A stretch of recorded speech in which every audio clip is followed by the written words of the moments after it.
This is a HeadGum podcast.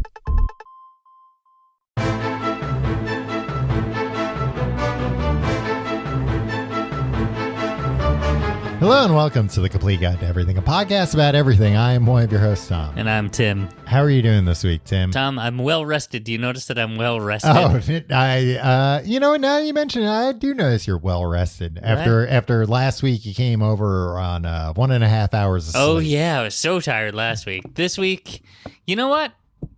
I'm getting the same amount of sleep at night. No, not 1.5 hours. You know what, Tom? I get between 7 and 8 hours of sleep. Wow, every night. that's not bad. Yeah, it's quite nice. But like, I used to wake up and like be like tired all the time. Yeah. I've been wearing these nose strips. You ever wear a nose strip to bed? I not in a very long time, but I remember when they came out trying them when I was a kid. Yeah, they're like these springy like Band-Aid things that you put on your nose. They pull your nose open. They pull your nostrils open. I think one of two things. I have like severe sleep apnea and like well, it can't be that severe if a Band-Aid with a spring in it.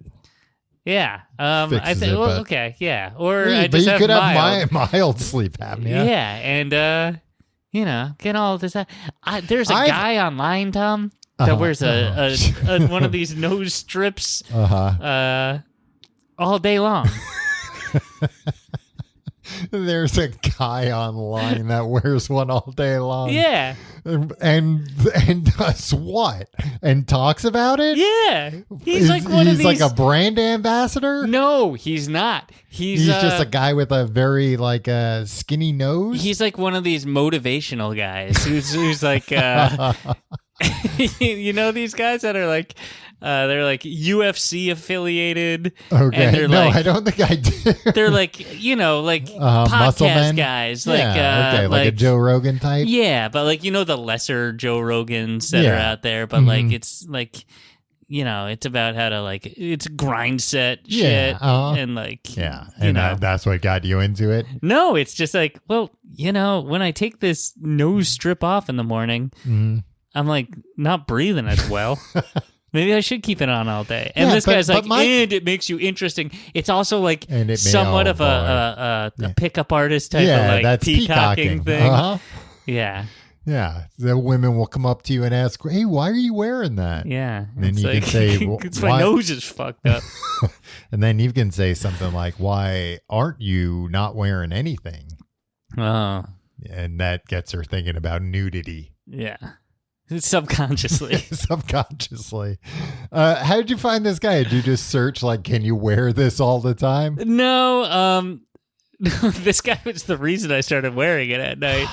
And I don't know. I think on Reddit somebody was like, why does this guy wear this thing all the time? And I was like, who's this guy? And why is he wearing this all the time?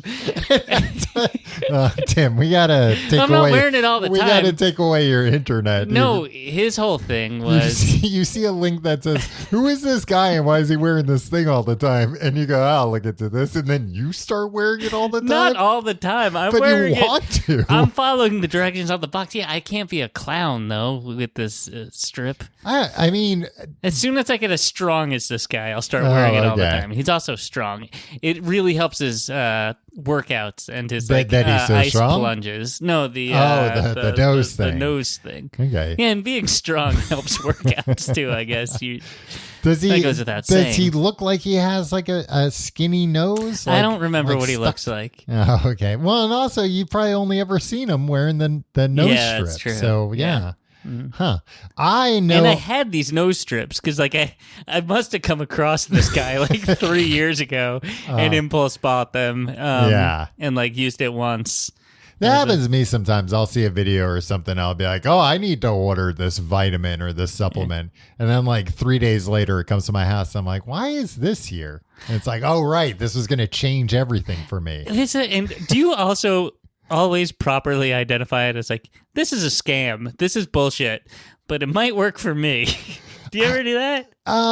Yeah, pretty much. But you know what? I've stopped, I think, because it's happened to me so often. Yeah. And then my thing is with a lot of this stuff, I don't have like a good baseline, to compare it against.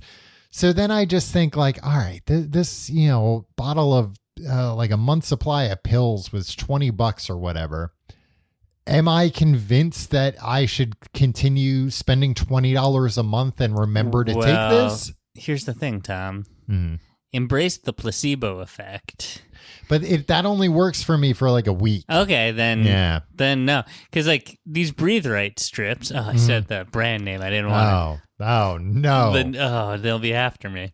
The nose strips, Tom, they'll be in your DMs going, you can wear them all the time. It's all right. Yeah, I know. And they'll be like, yeah, I probably should. But you should switch them out when you do it. And then guess what? I mean, they're you selling should switch you more. them out. That's the other thing. Like you well, wake up with glue all over like your you're nose. Already I have to scrub my nose for 15 minutes every morning. So,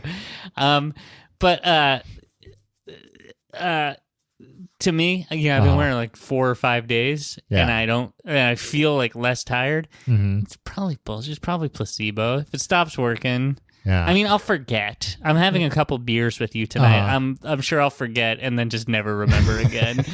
But like, if I continue feeling less tired, I'll keep doing it, even if it's not working and it's all in my head. Who cares? But I've slept in the same room as you many a time, and you can be a big snorer. I can be, but usually not all the time. It's usually when you're drunk. Yeah, which I think is also like the majority of the times like we've been in the same room. You're like, oh boy, I got to share a hotel room with Tom tonight. I better really put a load on. Yeah, no, or like we've been in communal spaces and I've fallen asleep because I've been drinking a lot. Yeah, under a bridge. I meant communal. Behind a highway sign. Tim, this week we're flirting with the third rail here. Yeah. You're so legitimately scared. We're talking about Taylor Swift, the lady of the week, the lady of the year, the lady of the decade. Hey, who's the Queen Elizabeth? She's dead, Tom. Yeah. Get over it. I don't know. Beyonce's had a pretty good decade too. Yeah. Well, all right. Well, let's just start with you. We were talking about Taylor Swift. She's got a new album out. You are afraid that why don't you repeat what you had said to me when you came over tonight about doing this? Your fear. All right. So, Tom, we've been doing this show for 15 years. It's almost our 15th anniversary. We should talk about that. And the festivities we have planned. Well, we're going to buy each other. And I always wonder, like, all right, Tom and I aren't going to do this show forever. Like, there's no precedent because we started when podcasting started. So it's like, how do long running podcasts end? It's like nobody knows yet. They're still running. So I'm always like, how does this thing end? And any that have ended, we don't consider them long running anymore. Yeah, no, short because it hasn't been long enough. The industry isn't that old. The medium's not that old. So either one of us dies or we both die. Murder-suicide situation. Right, yeah. One of the times they sleep behind the wrong highway sign. But, like, I can't, like, I don't know. Neither one of us is, like, has yet to be, inspired to be like, we should stop doing this. Right. And we like doing it. Yeah, we still like doing it. This could end the show. We might have to, like, after this episode, just delete every episode we've ever done, every trace of either of our identities online. Our all of our social media accounts, our personal social media accounts. Change our names. Our bank accounts. Yeah, these Swifties. Right. You don't want to get on the wrong side of them. Swiftie justice, man, is Swift. Yeah. We were just... and not really justice. No, it's more of like a... delusion. Vigilantism. Right. When you came over, we were talking a little bit. You mentioned this, and Laura was telling us about how Travis Kelce,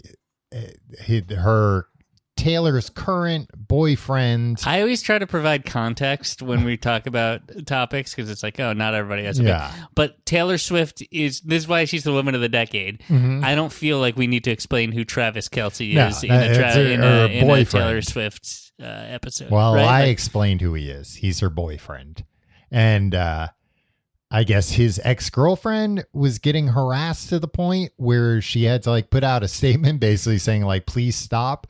And apparently, this was like, oh, her and Travis Kelce broke up and there was no bad blood or anything like that. She wasn't like, I'll kill you, Taylor Swift. Like nothing. She didn't, I don't think she said anything either way about them. She was living a normal life and still they were like, no, we've got to go after Taylor's new boyfriend's ex-girlfriend. Why? What do you care about the ex-girlfriend? Yeah. You know what is weird about culture now? What's like that? the death of the monoculture. Right? Everything's so fragmented, but then there's just like, I don't know, 5 people on Earth right now that like still command the attention and the adoration of so many people that like they now have armies to do their bidding for them, right? Instead it was like famous people used to be famous and people like to, like, oh, they'll make them rich and like they're crazy for them. But like now it's just like we have like millions of people that will murder on behalf of a handful of people. Nobody was doing that for Liz Taylor back in the day. Yeah, because there was Liz Taylor and there were other ladies in black and white in movies and stuff. I mean, somebody was trying to do it for Jodie Foster. Oh, yeah. Maybe that's the start of all this. every Swiftie aspires to be a Hinckley. Because they do have like different like adjectives in front of like, oh, I'm a this type of Swiftie. There could be Hinckley Swifties out there.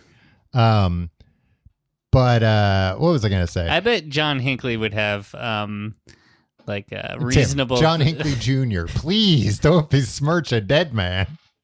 What? Isn't he John Hinckley Jr.? I don't know. Did I make that up? I think so. I just know. All right. I guess we all know the John Hinckley you're Kennedy talking Jr.? about.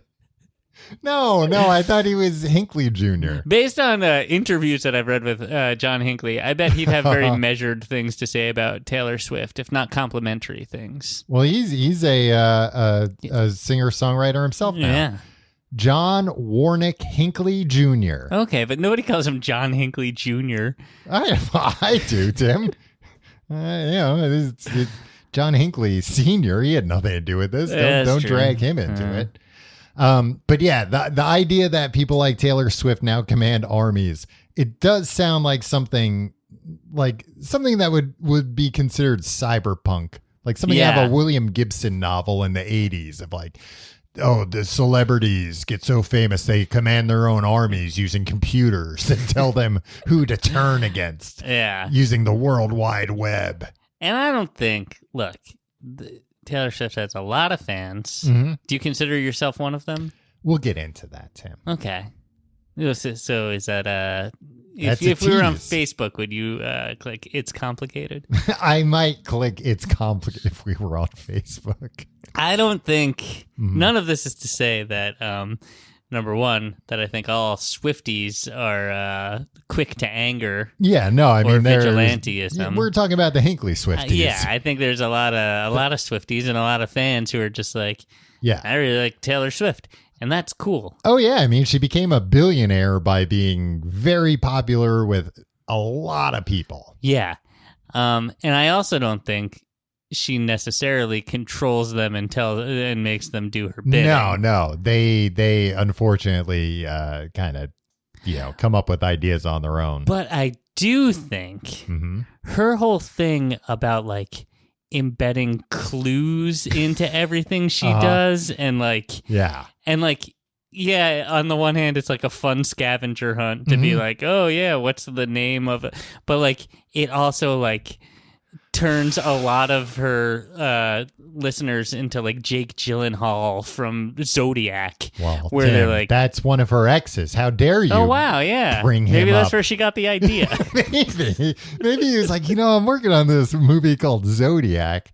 You wouldn't believe the stuff this Zodiac guy is doing. And but like, and she's like, tell me more. People are like parsing everything she does, and like, and she's like, why would you do that? And it's like, it's because like Because you encourage them to do that. You encourage them to do that because, like, some of the stuff are really clues. Yeah, no, I forget what exactly it was, but I was listening to the radio like a week or two ago. AM or FM? It was FM radio. Nice, cool. And got a radio that does both. Yeah, AM radio doesn't work that well anymore. You know that? Really? Because of cell phones, maybe it's like it's close 5G. to the same frequency. Yeah, it's that 5G that everybody's been warning everybody about. Is that an actual government plot to lessen the prevalence of toxic talk radio? Maybe. Just being like, you got psychopaths on there. Man, I mean, you mentioned the crazy people about 5G. The thing that I'm sure I've said it on this show before, but the thing that kills me about that the most is that, like, 5G, for the most part, it was fucking invented by these companies just to have something new to sell. Yeah, you always say that. Like, it's no, not 5G isn't even a real leap forward. Yeah, okay. And then you say, well, tell that to my sick wife who hasn't been able to leave the bubble in 5 years since they turned on 5G. Yeah, I don't understand. I don't understand the bit. that your wife is pretending that 5G is making her very ill. Okay. And she can't leave. Okay. Her home because of that. Well, that's not true, Tom. Not. She's a lovely woman. Not one day you'll meet her. The other one. The other. Yeah. Anyway, the old one. Taylor Swift. Do you like her? Yeah. Do you like her? Do I like her? Yeah. I'm a married man, Tom. Yeah. She's got some bops, Tom. I respect her, and not in the like, we have to respect everyone who's a billionaire. Well, you know that culture where it's like, well, they're a billionaire, so show a little fucking respect, please. Yeah, their life is difficult. They have a lot of stress on them. I mean, and in fairness, I don't doubt that she has a lot of stress on her. But, you know, at the end of the day, she can still rest easy. But, like, it's also like, knowing she's a billionaire. Like, did you ever make $1 billion? So, right. Like, why wouldn't you like her? Right. She's your better. Yeah, she's obviously a lot smarter than you because she made $1 billion. I mean, she is. She's a lot smarter than most people. She's a lot more driven than most people. She's a lot more talented than a lot of people. I bet she's one of these people, though, that is like incredibly smart about what she does. But if you were like, show me how to put a shopping cart back, she wouldn't know like which way it turns or whatever. I disagree. Maybe that's a bad example. I think she's probably like, what you're saying is like she wouldn't be able to learn how to drive a car. Yeah, stuff like, not that she wouldn't be able to learn, but that there's a lot of probably like basic common knowledge type stuff that she skipped over by essentially becoming hugely famous as a teenager. Right.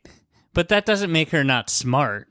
No. But I'm just saying, I don't like, think she's there would be some smart farmer about being everything. Like, oh, Tom doesn't even know how to like disembowel a hog.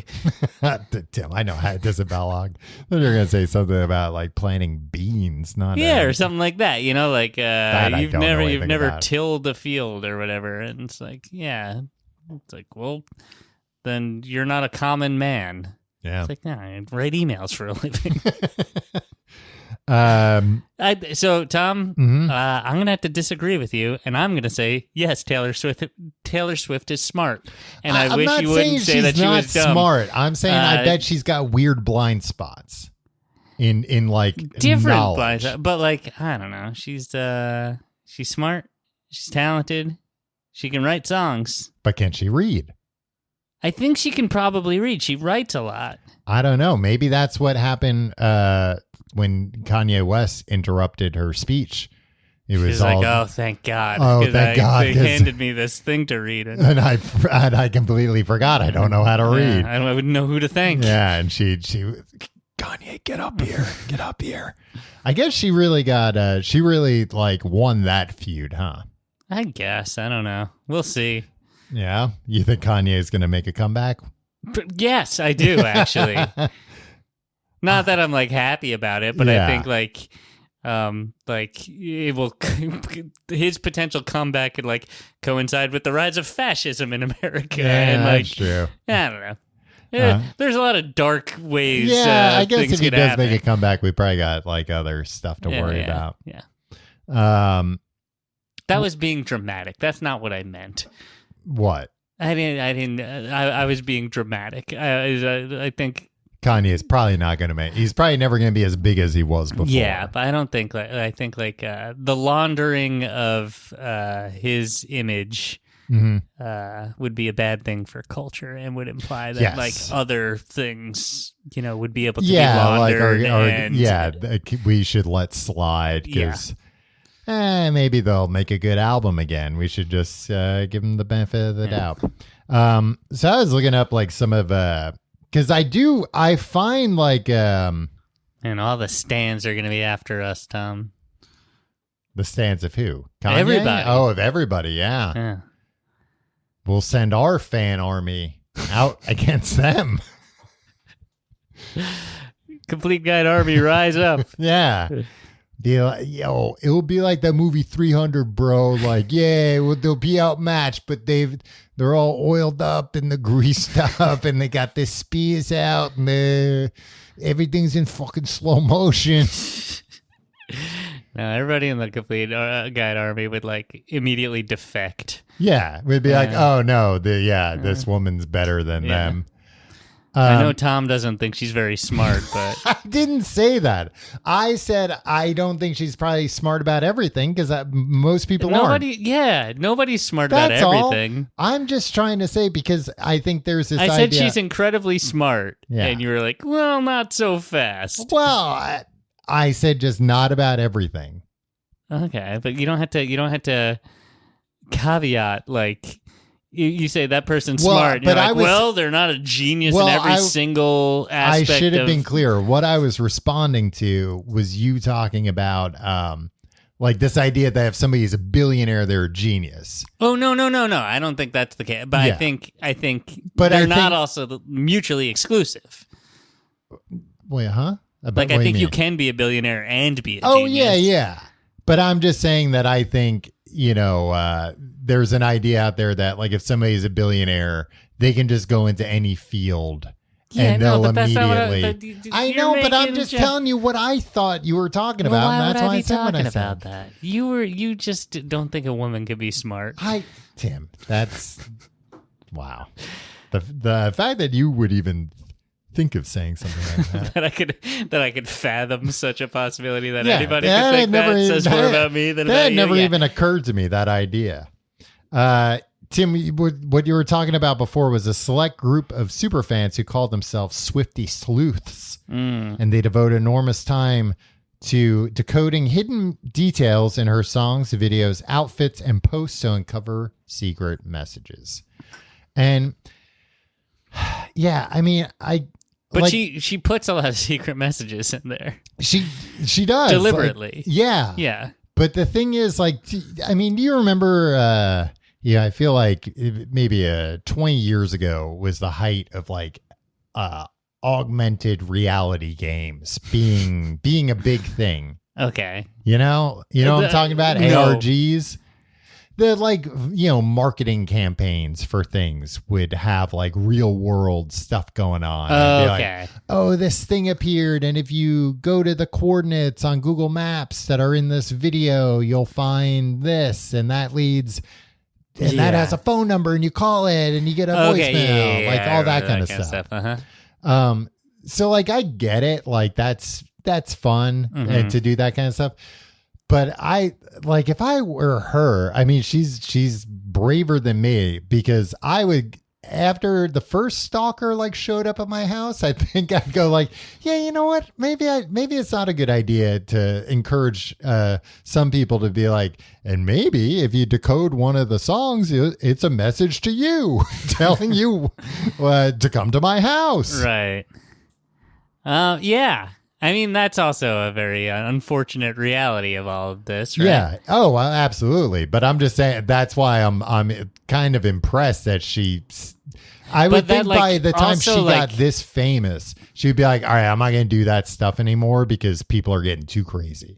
I don't know, but do you think she thinks people have gotten too crazy, or do you think she's just like, I have a lot of money and I'll hire security and like, I'll outwit the stalkers. Yeah, but I know, like, I read something recently about like stalker that like just got out of jail and he was like picked up like 3 hours later outside of her place in Soho. Yeah.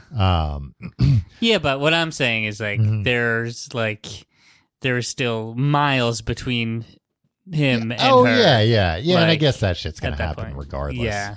I don't know. Look, I'm just saying if I were a pop star, I'd be a big coward. I would too, yeah. I'd be terrified of my fans all the time. I'm terrified to talk about a pop star on a podcast that I don't think anybody really listens to. Yeah. Well, it's going to get big numbers with the Swiftie sleuths now, Tim.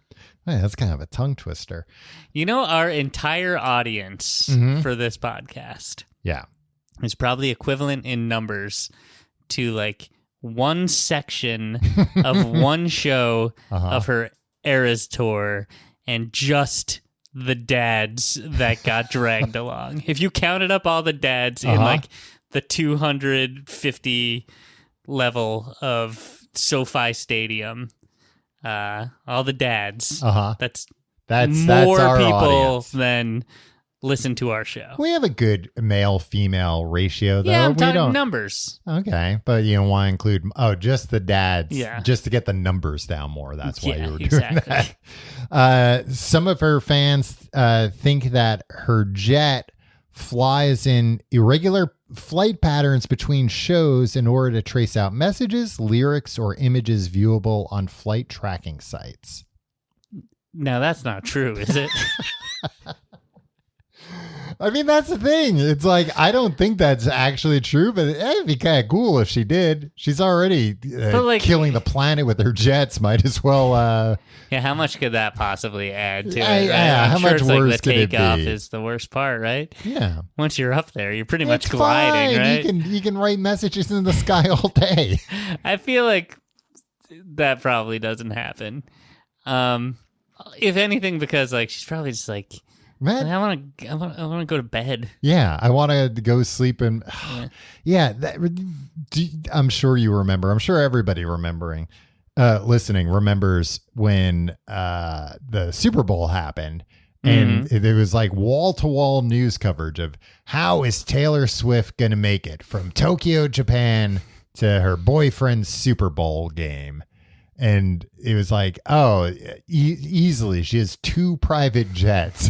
One of them's a backup one. And she has probably a bedroom nicer than anyone reading this home that she can blissfully sleep in on her way there.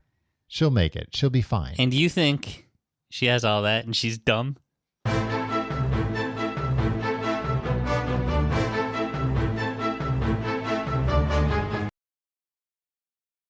Tom, we just had a conversation about the structure of this episode, where we're going to go.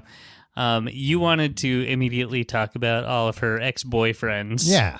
And her current boyfriend. I wanted to talk a little bit about her art, her music. Oh, boy. And, all right, let's talk about her art and her music. Then we'll talk about her boyfriends. Okay, Tom. Well, the Eras tour. Yeah. Did you watch the concert? No, I didn't, and you know why? Because you changed the password on your Disney Plus. I thought you had a different Disney Plus. No, I had your Disney Plus. It made me change my password. It made me change my password, he says. And it told me not to give it to you anymore. You never asked me for it. Right, but that's why I haven't seen it. Okay. It's a spectacle, Tom. Yeah. I mean, it seemed like, And I know that Jordan Peele's Nope made us skeptical of spectacles. But you gotta hand it to anybody for envisioning a production like that. Yeah. Well, I was going to say that, like, I know those tickets were like hard to come by and in a lot of cases super expensive, but it seems like people that went to the show walked away happy. Yeah. That they were, that was like a very long show. Mm-hmm. Like she performed a ton of songs. Tom, what she did did several songs from each one of the eras of her career. Life. Yeah. You know what, Tim? I didn't know that. And that makes sense why it's the Eras tour. Wait, really? You didn't know that? I mean, I guess I knew that it was like, oh, the Eras, it's basically a best of, tour. But no, it was like sections and then like. But it makes sense that it'd be structured that way. Yeah, and it was kind of cool. And like everything. And she like changed up the songs and stuff, right? Like there was kind of. Like, oh my God, you were at this night. Oh yeah. I think there was a couple slots where songs would rotate, right? Like, and she played deep cut, and that's cool. That like, it's cool to have like devoted. It's cool to have like this many devoted fans who like know your entire catalog. So yeah, that when you're playing an arena, you can play like, here's a song I haven't done live in 10 years. And people are like, cool, a deep cut. And it's not just like 10 losers who are like, and everybody else is like, come on, play. She didn't play Shake It Off or Blank Space. Really? No, she played those at every show. Right. I was gonna say. Then I don't know how people showstoppers. What's it? How does Blank Space go? Be careful! I don't want Scooter Braun after us. I'm singing Taylor's version. Oh, okay. Like that. The whole Taylor's version thing. Well, let's talk about that, man. So, okay, this is how she's smart, Tom. She was in a shitty deal. Yeah.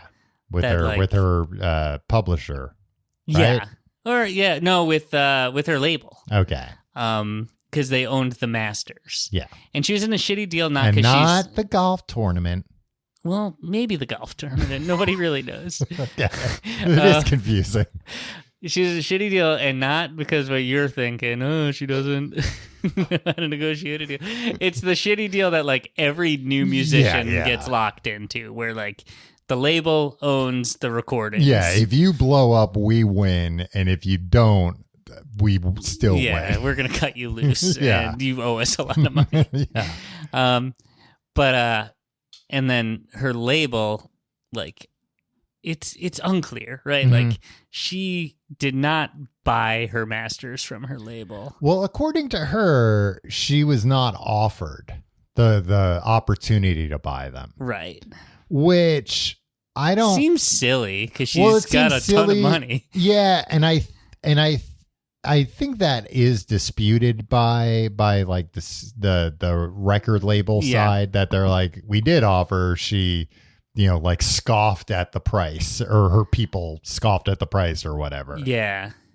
And also she has this bully pulpit, right? So she can like, she uses that, right? Like she can be like, guys, like, give me a good price. Like, right. Or else I'll send an army of nuts after you. Yeah. Or like, I will win the PR war here. Yeah. Right? Like, yeah. Because she did that, remember, with when Apple Music launched. Yeah, because she was mad about, because I think when it launched, she did that for everybody though. Like she could have gone in and just negotiated for herself. Yes, yeah, no, I thought it was great, because I think it was like when Apple Music launched, it was some kind of, maybe it was even like a 6-month trial you got. It was at least 3 months, but the terms of the deal that the Apple had made with all the labels was basically, hey, like, so this is a free trial. We're not going to make money off it. We're not going to pay you guys any of the royalties from those plays. Is that cool? And the labels were like, yeah, sure, whatever. And she was like, wait, no, like I didn't agree to that. Like, why should that be the case? Why should my music be used to bolster the biggest company in America's in the world in the world's foray into like another business that it can monopolize? And she wasn't just like, hey, pay me for every stream. And on she these went free public trials. about why. She's like, pay all the artists. and it forced a response from Apple, a company that famously does not like to respond to anything negative. And I think it was Tim Cook himself that wrote the response and said, we're going to make things right. We're going to pay people their royalties. I mean, and that was the thing too. It's like the royalties were so insignificant anyway that it really was just like a real kick in the teeth of, those shitty royalties, we're not even going to pay those. Well, you don't have, how many billions of dollars in cash does Apple have? More than Taylor. Yeah, you don't get that by paying people their proper royalties without them forcing you to. Yeah. I thought that was a great example of her using her platform basically to be like, hey, look at this. Yeah. Pay me, but also pay everybody. Yeah, exactly. And it earned her, it was a great it earned her a lot of points with, I think everybody, people in the music industry, people who aren't necessarily fans of hers, but are like, oh yeah, okay, she seems all right. She did something for everybody. So the masters, her recordings, the rights to all of the music that she wrote and recorded, were sold to the dastardly Scooter Braun. Yeah. The Justin Bieber's dad. Yeah. Well, his new dad. His new dad. And I don't know why they have bad blood. Is that what the song Bad Blood's about? No, that's about Katy Perry taking all her dancers or something. It's Katy Perry taking all her dancers. Yeah. Or did Katy Perry write a song about Taylor Swift taking all of her dancers, and this was the response? One of the two of them. Yeah, something like that. The thing that I don't like about pop music these days is that you have to know the lore to understand the songs. Especially with her.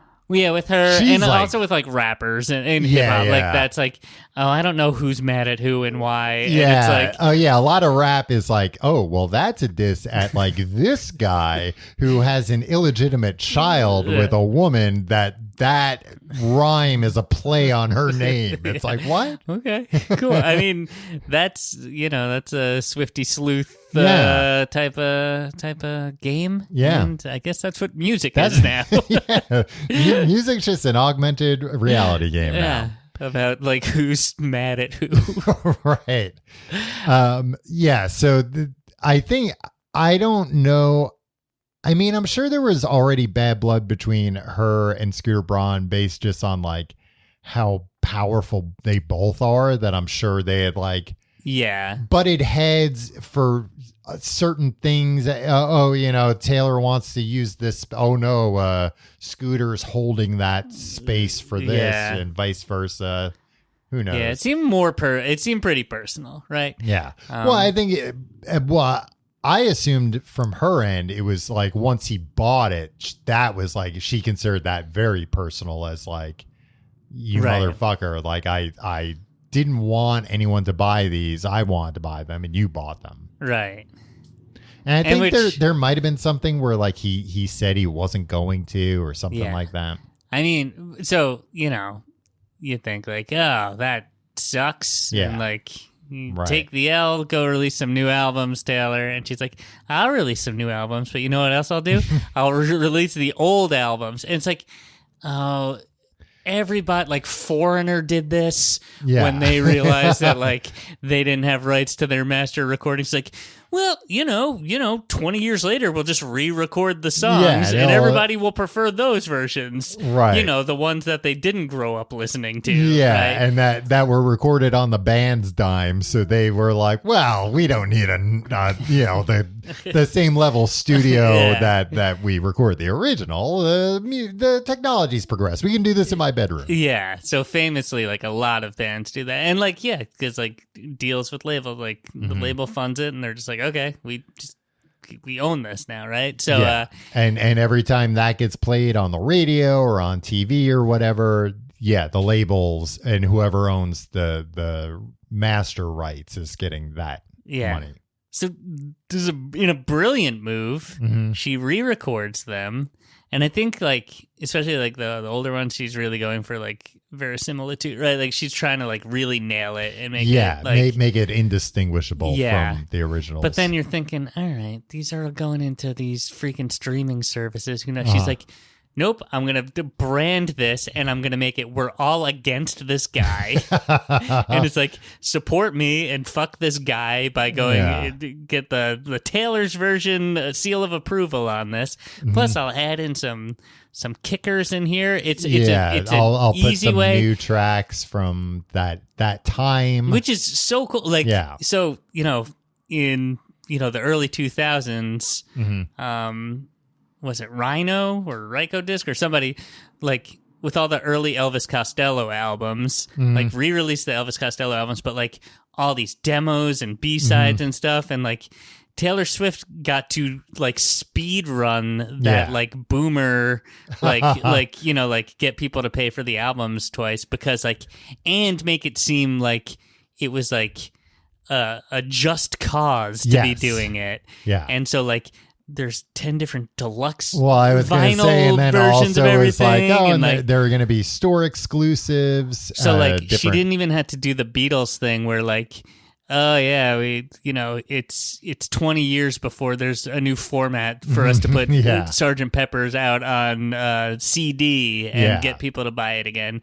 She got people to buy these albums like 4 years later. Yeah. And everybody was like, I'm doing this as a political statement against the dastardly Scooter Braun. Yeah. And I think that was very smart and very cool that she like it was a good gambit and it really paid off. And like I think I don't know what the streaming numbers are. I'm sure they're publicly available, but like in the last month, like the original 1989 versus Taylor's version of 1989. Yeah. Like I'm sure like 20 times more people streamed. Oh yeah, because people know version. what the deal is there. Wild stuff. Yeah, I guess that's also really smart by making it so public. Then everybody knows, like, oh yeah, Taylor's version is the one you have to listen to because that. I mean, that's the thing. She's one of 5 people in the world who can like activate people to be like, okay, I'm on their side, so I will, you know, not like if, you know, I don't know, if like the Wallflowers did that, you'd be like, I don't know, I just want to hear one headlight, man. I don't care what fucking version it is. It's like, I'm going to click on the first one that comes out, that comes up when I search the Wallflowers. I'm trying to remember, there was some band that I just heard about that was doing this somewhat recently, and it was like, no, this guy's 50 now and he was 20 when he recorded this. His voice just does not sound the same. Yeah. But you feel for them because like, oh yeah, I don't know, especially when like people rag on one-hit wonders a lot. Yeah. It's like, I don't know, I would love to have one hit. One hit is like, cool, I have 0 hits. Yeah, well, and it's like, and somebody does something that like resonates and is still relevant to this day, but they're not seeing the fruits of their labor, or like, you know, like somebody else is making money on like an indelible song that like you created. That sucks. You want to go and be like, here, let me try to reclaim it. And Taylor actually did. I was watched a thing recently about Gautier. Remember him?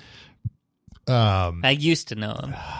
Yeah, I mean, and that's especially awful that there's just like a built-in, oh, he's somebody I used to know. Boy, I wonder if he's ever heard that one.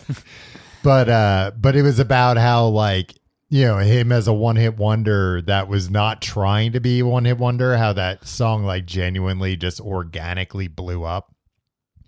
And he still makes music, but I think under like a different name because it was just like, this is too much.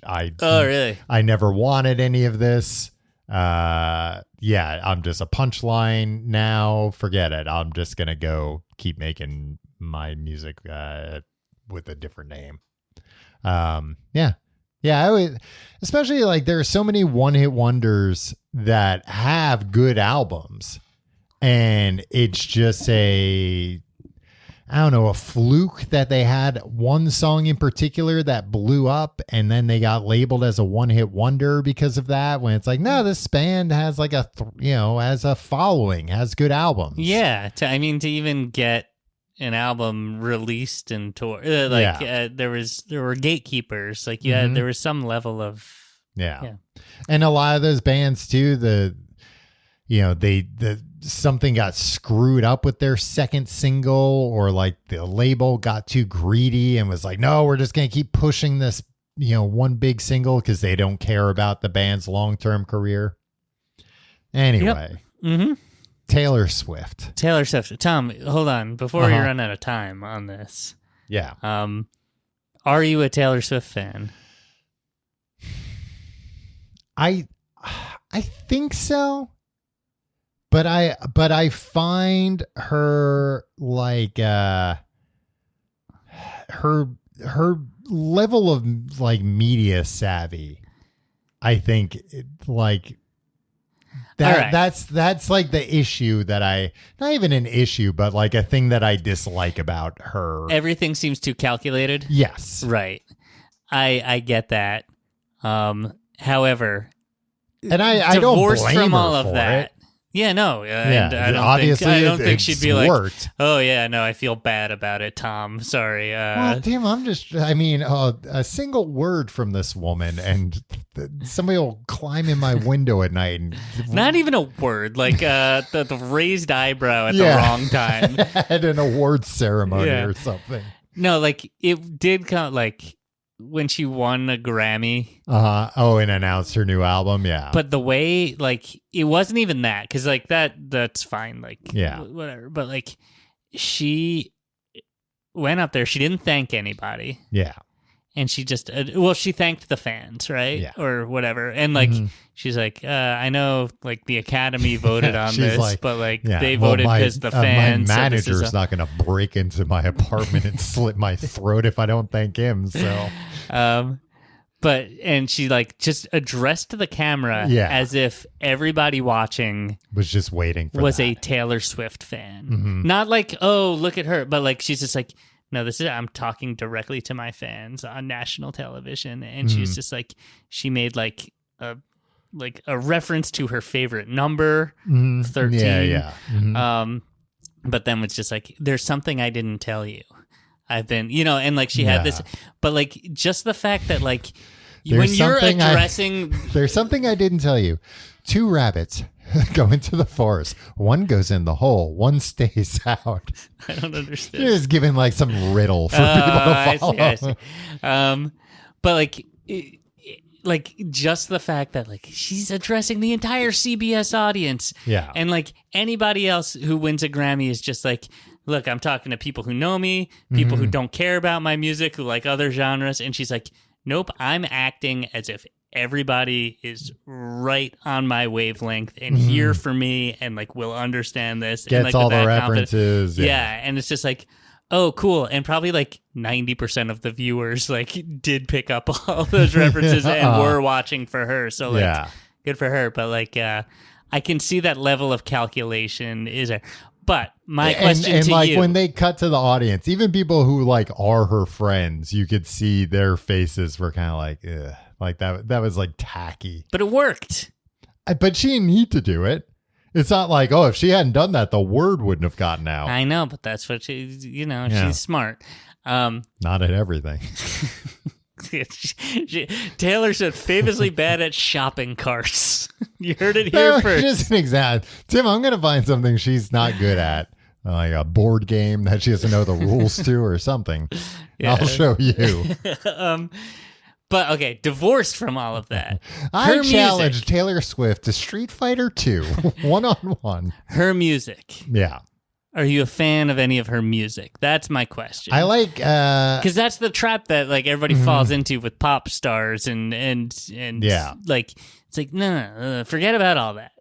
Like listen to the music. It's about the music. Do you like any of the music? I don't dislike it. I don't think there's like, it's not my type of music, I think. I've never heard any of her stuff though and gone like, ugh, like, oh, this is awful. I did like Shake It Off when that came out. Yeah. That's a fun song. I think a lot of her like, more singer-songwritery songs kind of sound the same to me. Yeah. Because I'm just not super familiar with her. Like, and that's not, I don't know, that's the way I feel about a lot of artists that I'm not into. Yeah. I think some of her. Aren't you a National guy? Aren't you a fan of National? The National? The National? I used to be. Yeah. Not really. Yeah, she's buddies with all those and guys. She co-wrote a lot of those songs from Folklore and Evermore. I think do you find that's too calculated? No. Okay. But I think I kind of the same reason I got out of the National, I think is probably the reason that because the guy just goes like whoa, whoa, whoa, whoa. And just sways around with a whiskey in his hand. Oh, I'm balding. No, they have a lot of the National. I don't know why I said that. They have a lot of cringy lyrics, and I think she can sometimes have some very cringy lyrics. Really? Tim, I was looking at some of the lyrics of her new album. Mm-hmm. Wait, this is the Tortured Poets Department? The Tortured Poets Department. Wait, the lyrics are out already? Tim, the whole thing's leaked, baby. Really? Yeah. How did it leak? I don't know. Do things still leak? Things like this leak, I guess. Really? Even, I would feel especially Taylor would be Yeah, but I mean... I used to work for a company that, did, music videos and released music and yeah, but those were only on the Playboy music videos after dark. Yeah, exactly. Hot Rocks. Hot Rocks. Yeah, I was the guy who put in the shots of topless women into pre-existing music videos. No, it was Music Choice. Okay. And so when a new Rihanna when that Bitch Better Have My Money came out, that was a drop at it was midnight. The video's coming out everywhere, or I don't know, whatever. And it wasn't midnight. It was supposed to drop at 4 a.m. Okay. And it was under such secrecy. Yeah. That it was only provided to distributors at 45 minutes before. Yeah. So there were teams that were okay, this Rihanna fucking thing is coming out on Friday. So we need 11 people of that us are ready. need to be here all night, come in at 2 a.m., prep everything, make sure, and then when it comes in, make sure that it goes out and QA it in time. And it's just I figure Taylor Swift, if anything, would be yep, I'm going to inconvenience a lot of people that need to make this deliver, but it's not going to leak, right? Yeah, but she's the rare artist that is selling a lot of vinyl and CDs that has to get made ahead of time. All you need is one CD to slip into somebody's hands and it's leaked. I mean, they have gotten a lot. I mean, that was why in the aughts, everything leaked months ahead of time because it was they were still using, I guess, old systems of distribution that were not rethought. I didn't think about the physical distribution because I feel with every band that I like, it's okay, this album comes out March 1st. Yeah, and then the vinyls will be out in 2 months. Yeah, or the vinyls will be out in 6 months. As soon as they finish the 7 as soon as the only 3 vinyl pressing plants in the world finish all 7 variants of the Taylor Swift re-release from 15 years ago. Yeah. Or the Record Store Day exclusive Green Day acoustics 7-inch. Why don't we build a vinyl plant, Tom? I don't really know how. Oh, you're as dumb as Taylor Swift. Hey, I never said she was dumb, Tim. That's on you. Here are some of so here's the thing, Tim, and this is why I wanted to talk about her various boy toys. Okay. Because apparently this album is all about the guy from the 1975, Matty Healy, which people did not expect. People thought it would be about Joe Alwyn, who she had dated for 6 years before they broke up. So people thought like, oh, and it's called the Tortured Poets Society. It's going to be all about Tortured Poets Department. Tortured Poets You're Department. Of the Dead Poets Society. Well, and whose fault is that? Yeah. So like I have a tweet here that I saw from this at Fairy Sirens. Imagine you're Joe Alwyn. Your only form of income is residuals from conversations with friends. That's a movie he was in, I guess. You're bracing yourself for your lunatic ex to eviscerate you for 16 songs. Then all she calls you is broken the press, and then she says she's going to kill herself over a 2-month relationship. Wait, what is this? So apparently the album's not about him at all, Joe Alwyn. Uh-huh. And this person's basically saying, like, imagine like you're bracing yourself like, oh man, she's got a whole album. It's going to rip apart our relationship. And then it's like, no, there's apparently like one line about him where she says he's depressed and I guess maybe broke. But then she says, broke or broken? It says broke and depressed. That's mean. I don't think I'm reading somebody's tweet here, so I don't know if this is actually true. Like she's a very much self-made billionaire, and that's great. I mean, her parents were investment bankers or whatever, but whatever. They were able to like support she her earned career. what she made, but like it's still uncouth for someone super rich to make fun of someone for not having money. Yeah. But one of the lines in here, which that is referencing, is sometimes I wonder if you're going to screw this up with me, but you told Lucy you'd kill yourself if I ever leave. And I had said that to Jack about you. So I felt seen. Everyone we know understands why it's meant to be. Okay. So she's talking about like, oh yeah, we both, a great healthy relationship where they are both telling their friends that they'll kill themselves if they don't. No, that they think the other person will kill themselves. No, they're saying that they'll do it. Okay. Well, I don't know, Tom. Like, you're melodramatic. Like, but that's what I'm saying. Isn't she a little old to be this melodramatic? How old is she? She's like 33, 34. Yeah, okay. No, 35 because she was born in 1989. Oh, yeah. 35 years old, you're talking about, this guy leaves me, I'm going to kill myself. I mean... You've been dating for a week? I don't know, Tom. You smoked, then ate 7 bars of chocolate. We declared Charlie Puth should be a bigger artist. I scratch your head, you fall asleep like a tattooed golden retriever. See, it's lines like that they knew it was about... Maddie Healy because of the tattoos, you see. Okay. I mean, who cares who it's about? I don't even know who these people are. Well, that's because you wouldn't let me go through all of her boyfriends, Tim. I know. Okay. Do a speed run, please. Speed run. First one, Joe Jonas. Okay. One of the Jonas brothers. One of the Jonas brothers. Lucas Till was next. See, that's a guy I've never heard of. That's a name I've never heard. He starred as her love interest in the music video You Belong With Me, but they had known each other for a bit. Okay, cool. Taylor Lautner. You remember him from The Twilights. Mm-hmm. He was the Didn't he Wolfman. also marry another woman named Taylor? Yeah, which is pretty funny. Yeah. A lot of Taylors. Yeah. And they're all friends. I saw them, apparently they're all friends now. Yeah. Tom, you... why do you love gossip and drama so much? Next up, Corey Monteith. Who? Yeah, I don't know who this guy is. But you know this next guy, John Mayer. Yeah. And now this was controversial because she was 20 and he was 32. Yeah. That's a pretty should be controversial. Pretty big age gap. And I mean, he stinks. Yeah. And it sounds like that was also like a pretty bad relationship, from like both of them.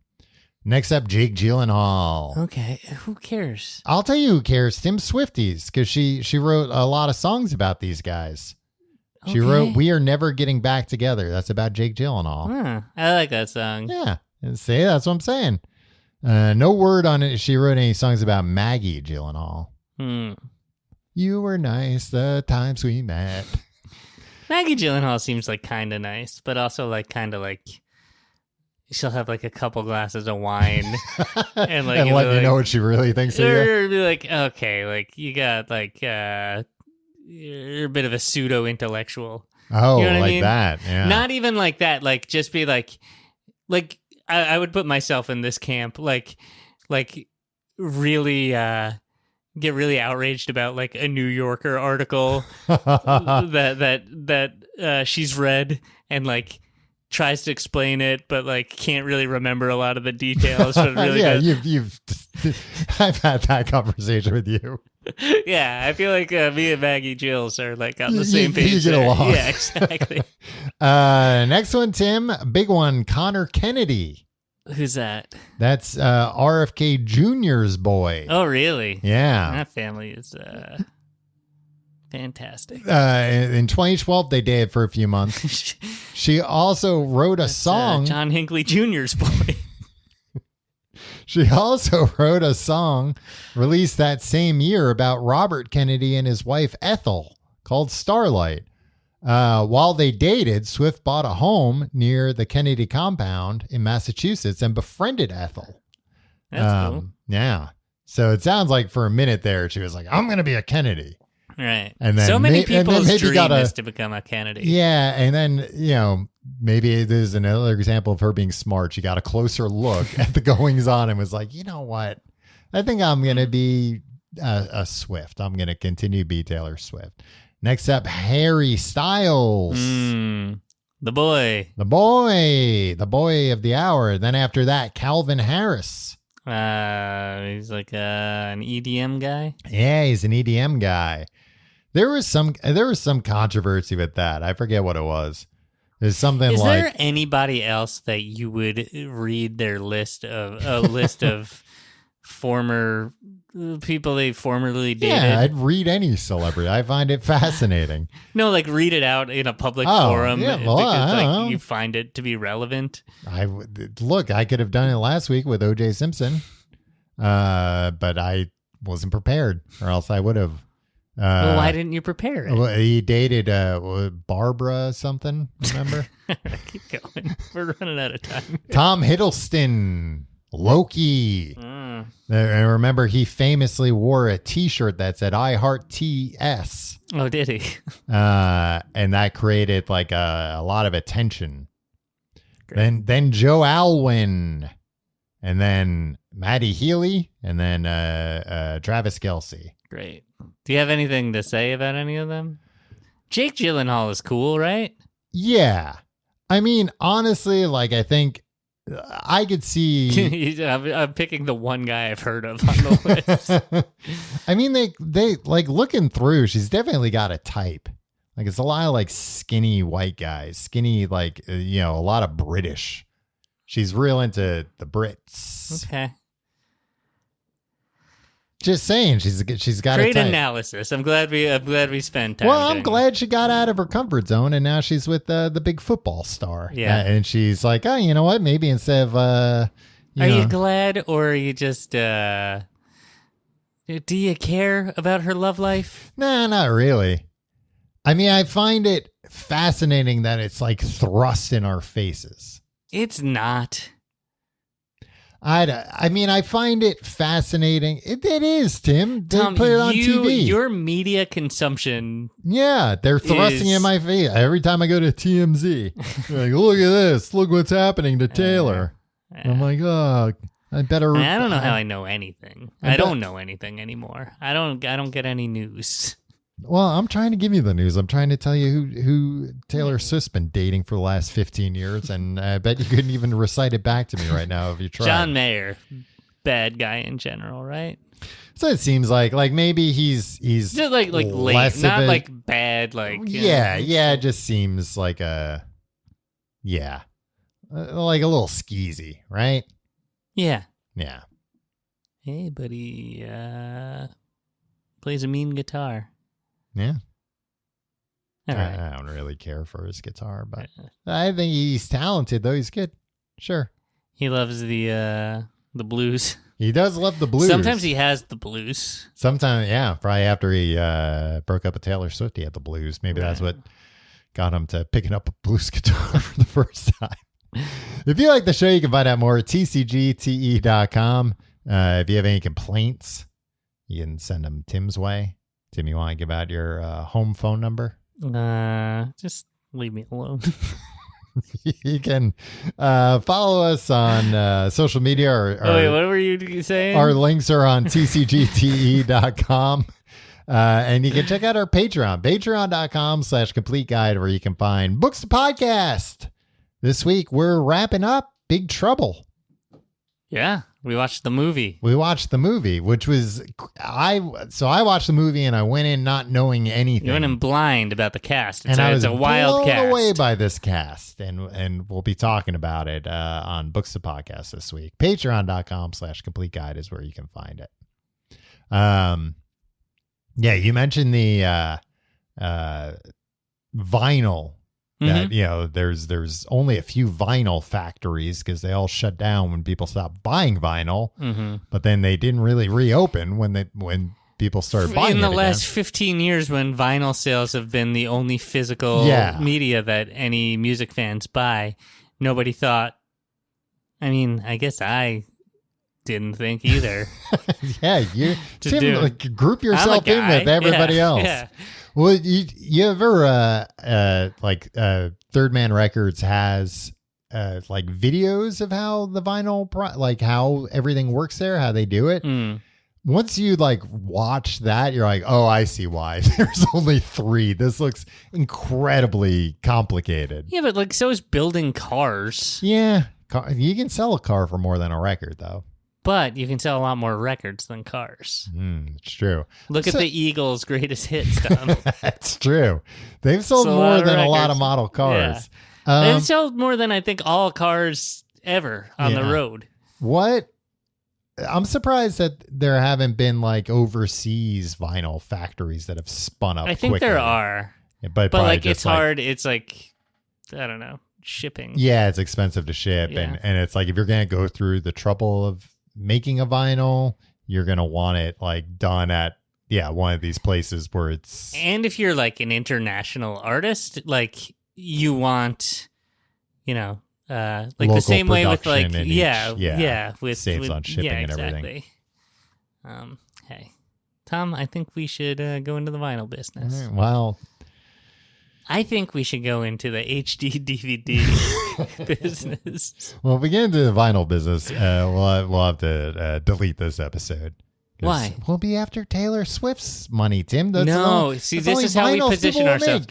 Everybody's in line behind Taylor Swift. I got an idea. Okay. Continue.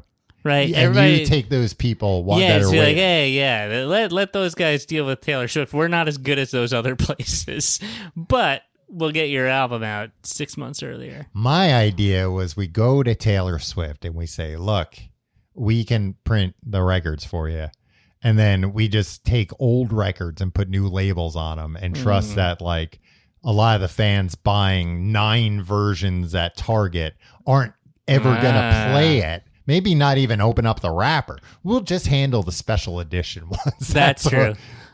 Or if we get the sense that somebody's going to listen to it, we get one of Scooter Braun's already printed versions, pressed versions. Yeah, we just put a sticker that says Taylor's version on it. All right, delete the end of this episode. Be no, and nobody can tell the difference. That's how well she recreated it. Hey, chalk up another one for Taylor, huh? We're geniuses. Smarter than Taylor Swift. See you next week.